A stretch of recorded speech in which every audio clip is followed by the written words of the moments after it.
Hello दोस्तों, स्वागत है आज की मेरी इस वीडियो में। आज मैं लेकर आ गया हूँ आपके लिए वार्षिक परीक्षा 2024 कक्षा 11 का सामान्य हिंदी का पेपर। और ये पेपर आपके लिए बहुत ही इम्पोर्टेंट है क्योंकि कुछ इसी तरीके से भी आपका भी पेपर कक्षा 11 का आने वाला है, जिसमें सामान्य हिंदी का क्वेश्चन पेपर कुछ इसी तरीके से रहने वाला है और इसी तरीके के क्वेश्चन पूछे जाएंगे, लगभग इसी तरीके के। तो यहाँ पर आपका जो ये पेपर है बहुत ही इंपॉर्टेंट है, बहुत ही अच्छे फॉर्मेट पे बना है और जिस तरीके के क्वेश्चन अधिकतर रिपीट किए जाते हैं, जो हमेशा पूछे जाते हैं, वही क्वेश्चन इसमें पूछे गए हैं। अगर आप अभी तक इस पेपर को नहीं देखें तो पूरा सॉल्व कीजिए इस पेपर को और यहाँ पर पूरा वीडियो में देख लीजिए कि कौन कौन से क्वेश्चन इसमें पूछे गए हैं, बहुत ही इंपॉर्टेंट है। और इस पेपर का आपको पीडीएफ अगर चाहिए तो पीडीएफ के लिए मैंने प्रेपवेव ऐप पर इसका आपका पूरा पीडीएफ अपलोड कर दिया है और वहाँ से आप इसका पीडीएफ देख सकते हैं और आप उसको डाउनलोड भी कर सकते हैं। तो वहाँ पर आप उसका लिंक डिस्क्रिप्शन बॉक्स में, इसी वीडियो के डिस्क्रिप्शन बॉक्स में आप पा जाएंगे और वहाँ से आप पीडीएफ देख सकते हैं। और उस ऐप में एक और नई खासियत है जिसमें कि आप अपना पेपर, अगर कोई पेपर आपका हो चुका है या फिर आपका हिंदी का, जब आप अभी आप देख रहे हैं तो कुछ दिन में आपका होने ही वाला होगा, हिंदी का जब पेपर आपका हो जाता है तो उस पर आप अपलोड कर सकते हैं और भी अन्य पेपर आप अपने उस पर अपलोड कर सकते हैं आप प्रेपवेव ऐप पर। तो ये आपके लिए ऐप बहुत ही सहायता करेगा। आपको दूसरे पेपर भी उस ऐप से आपको देखने को मिल जाएंगे, डाउनलोड करने के लिए मिल जाएंगे। तो यहाँ पर अब हम डिस्कस करेंगे इस पेपर के क्वेश्चन आंसर। तो यहाँ पर सबसे पहला आप देखेंगे, जो पहला क्वेश्चन दिया गया है इसमें आपके 5 प्रश्न पूछे गए हैं, एक एक नंबर के 5 नंबर का टोटल ये पहला क्वेश्चन है। तो यहाँ पर सबसे पहले आपको पहला क्वेश्चन, हिंदी का प्रथम उपन्यास किसे माना जाता है। तो इसमें आपको ये 4 विकल्प दे दिए गए हैं, इसमें से आपको बताना है कि हिंदी का प्रथम उपन्यास जिसे माना जाता है वो कौन सा है।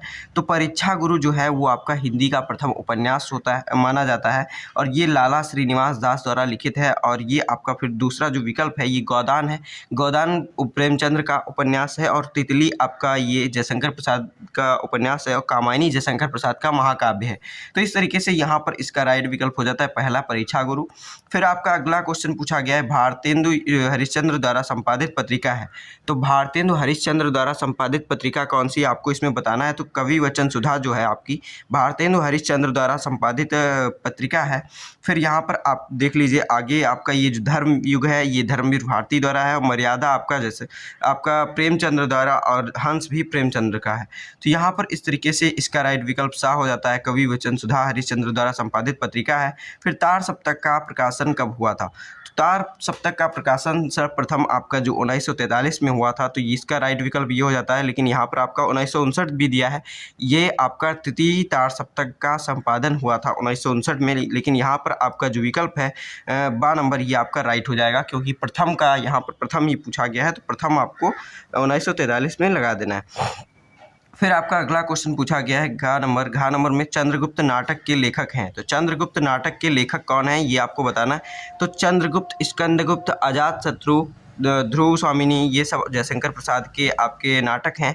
तो यहाँ पर 12 नंबर विकल्प सही हो जाता है। फिर आपका अगला क्वेश्चन यहाँ पर पूछा गया है, अगला क्वेश्चन है आचरण की सभ्यता निबंध के लेखक हैं। तो आचरण की सभ्यता निबंध जो है वो संपूर्ण ये आपका सरदार पूर्ण सिंह द्वारा लिखित है। आचरण की सभ्यता निबंध सरदार पूर्ण सिंह, ये आपका राइट विकल्प हो जाता है। फिर आपका अगला क्वेश्चन है दूसरा, जो आपके हिंदी के काव्य साहित्य के इतिहास पर आधारित 5 प्रश्न होते हैं उससे पूछा गया है। ये भी 5 नंबर का पूरा क्वेश्चन है, इसमें भी आपके 5 क्वेश्चन पूछे गए हैं और सब एक एक नंबर के क्वेश्चन हैं, बहुविकल्पी क्वेश्चन। तो यहाँ पर आपका पहला क्वेश्चन है, खड़ी बोली का प्रथम महाकाव्य किसे माना जाता है। तो खड़ी बोली का प्रथम महाकाव्य आपका परिप्रवास है, इसे कहा जाता है। ये अयोध्या सिंह उपाध्याय द्वारा लिखित है। और फिर यहाँ पर आपका जो पृथ्वीराज रासो है ये आपका ये महाकाव्य है, लेकिन आपका खड़ी बोली में नहीं है। प्रथम महाकाव्य है पृथ्वीराज रासो, चंद्रबरदाई द्वारा लिखित है, लेकिन आपका खड़ी बोली का जो प्रथम महाकाव्य है वो आपका परिप्रवास है। ये राइट विकल्प आपका हो जाता है 10 नंबर। फिर आपका अगला क्वेश्चन है, विनय पत्रिका किसकी रचना है। तो ये क्वेश्चन बहुत ही रिपीट होता है, इसको आप ज़रूर ध्यान रखिए। तुलसीदास द्वारा ये विनय पत्रिका तुलसीदास जी की है। और यहाँ पर आपके ये सभी ये कवि आपके जो हैं ये कवि हैं ये आपके भक्ति काल के हैं। तुलसीदास जी, रामचरितमानस जिन्होंने लिखा है। फिर यहाँ पर आपका अगला क्वेश्चन है, चिदंबरा के रचनाकार कौन है? तो चिदंबरा के रचनाकार कौन है यहाँ पर आपको बताना है। तो सुमित्रा नंदन पंत, जिन्हें प्रकृति का सुकुमार कवि भी माना जाता है, ये आपके चिदंबरा के रचनाकार हैं और इन्हें चिदंबरा रचना पर भारतीय ज्ञानपीठ पुरस्कार भी मिला है। तो इस तरीके से आपका अगला क्वेश्चन है, निम्न में से कौन छायावादी कवि है? तो निम्न में से कौन छायावादी कवि है ये आपको बताना है। तो आप जानते होंगे जयशंकर प्रसाद जो हैं ये छायावादी कवि हैं। तो छायावादी कवि कौन है आपके? तो जयशंकर प्रसाद जी हैं। फिर आपका अगला क्वेश्चन यहाँ पर पूछा गया, और बाकी जो कवि हैं ये आप देख लीजिए। सूरदास जो है आपके ये भक्ति काल के हैं, मीराबाई भक्ति काल के हैं, धर्मवीर भारती ये आपके आधुनिक काल के हैं, लेकिन जयशंकर ये आपके छायावादी युग के नहीं हैं। फिर आपका अगला क्वेश्चन है, साकेत महाकाव्य के रचनाकार हैं। तो साकेत महाकाव्य के रचनाकार जो है मैथिली शरण गुप्त जी हैं, जिन्हें राष्ट्र कवि भी कहा जाता है, मैथिली शरण गुप्त। तो ये आपके साकेत महाकाव्य के रचनाकार हैं।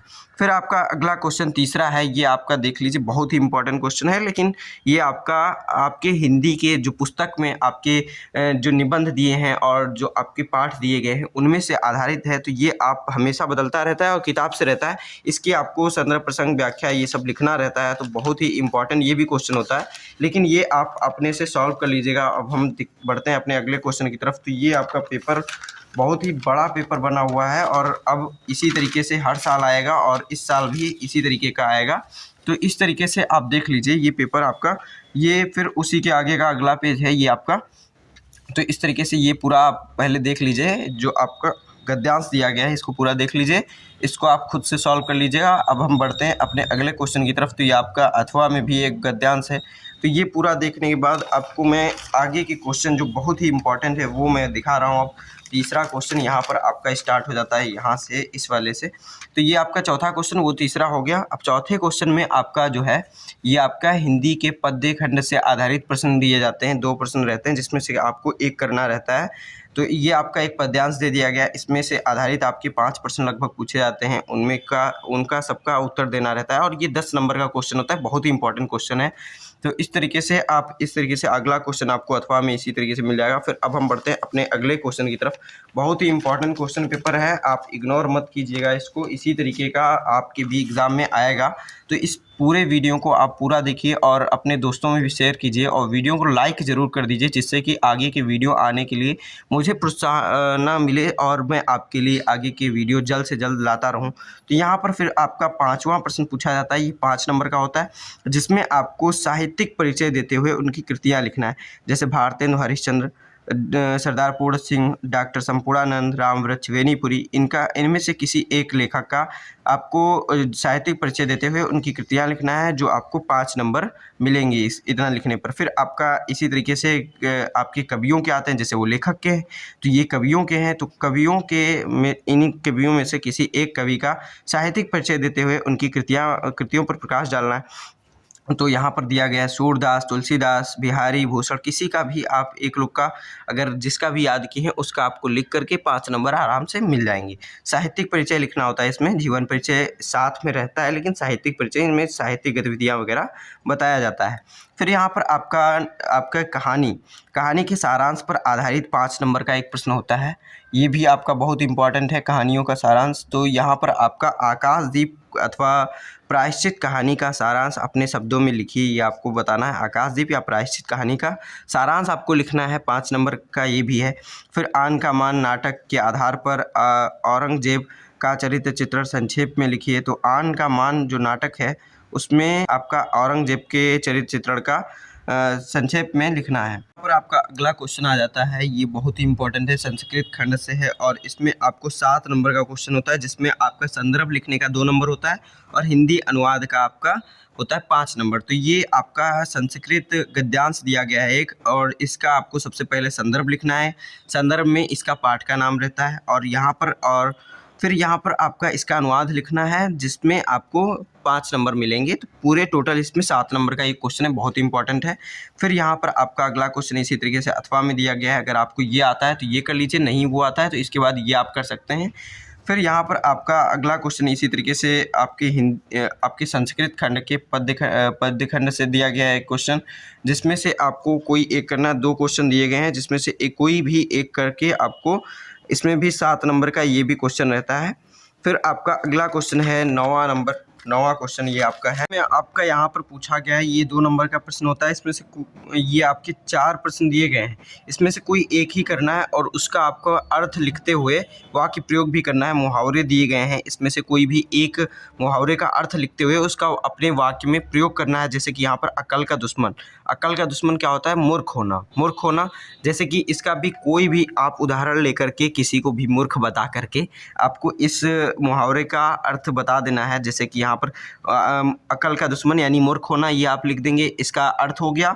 और फिर इसको लिख देंगे कि रामू को तैरना नहीं आता फिर भी वो नदी में कूद गया, तो वो अकल का दुश्मन है ना। इस तरीके से आप लिख देंगे, तो इस तरीके से ये आपका हो जाएगा। उल्टी गंगा बहना, कोई भी प्रथा या फिर कोई भी चीज़ के विपरीत जाना, यानी कि जो आपका प्रचलन है उसके विपरीत जाना, इस तरीके से इसका अर्थ हो जाएगा।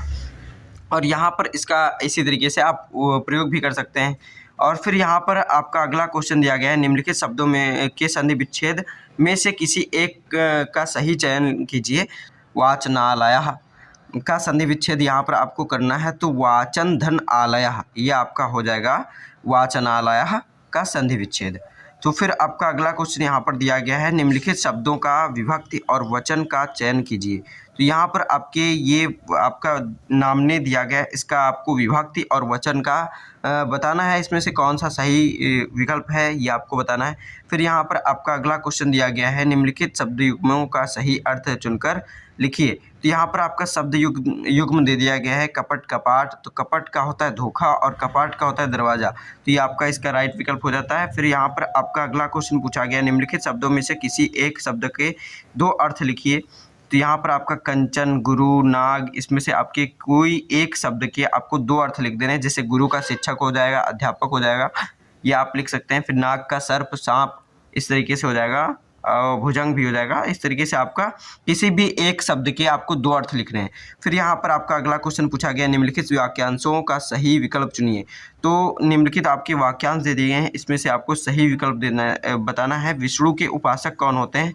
तो ये आपको टिक कर देना है। तो वैष्णव यहाँ पर शायद होना चाहिए, आप देख लीजिएगा इसको। फिर यहाँ पर आपका अगला क्वेश्चन है, निम्नलिखित में से किसी एक वाक्य को शुद्ध कीजिए। तो निम्नलिखित में से किसी भी एक वाक्य को आपको शुद्ध करना है। तो यहाँ पर 2 वाक्य आपको दे दिए गए हैं। वहाँ अनेकों विद्वान उपस्थित थे, तो अनेकों नहीं होगा, वहाँ अनेक विद्वान उपस्थित थे। इस तरीके से दूध आपका, बकरी दूध देता है, बकरी दूध देती है, ये आपका सही हो जाएगा। फिर यहाँ पर आपका यमक अलंकार अथवा रूपक अलंकार के लक्षण उदाहरण सहित लिखना है। तो 2 नंबर का ये है।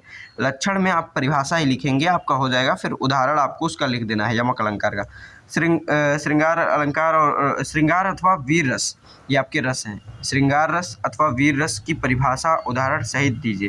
तो श्रृंगार रस या फिर वीर रस की परिभाषा आपको दे देना है उदाहरण सहित।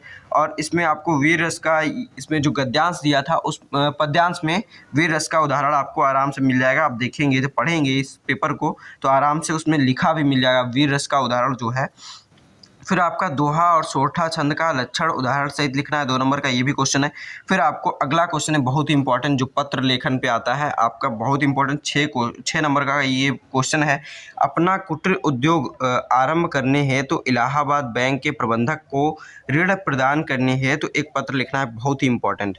फिर यहाँ पर आपका अगला क्वेश्चन है, अपने गांव में बढ़ते हुए मच्छरों के प्रकोप से अवगत कराते हुए ग्राम प्रधान को एक पत्र लिखकर गांव की सफाई हेतु अनुरोध करना है। ये आपका अगला क्वेश्चन है। फिर यहाँ पर आपका लास्ट क्वेश्चन है, जो 9 नंबर का क्वेश्चन होता है, सबसे इम्पोर्टेंट है, लेकिन ये अधिकतर लोग छोड़ दिया करते हैं क्योंकि ये लास्ट में होता है और सबसे बड़ा क्वेश्चन भी होता है एक तरीके से।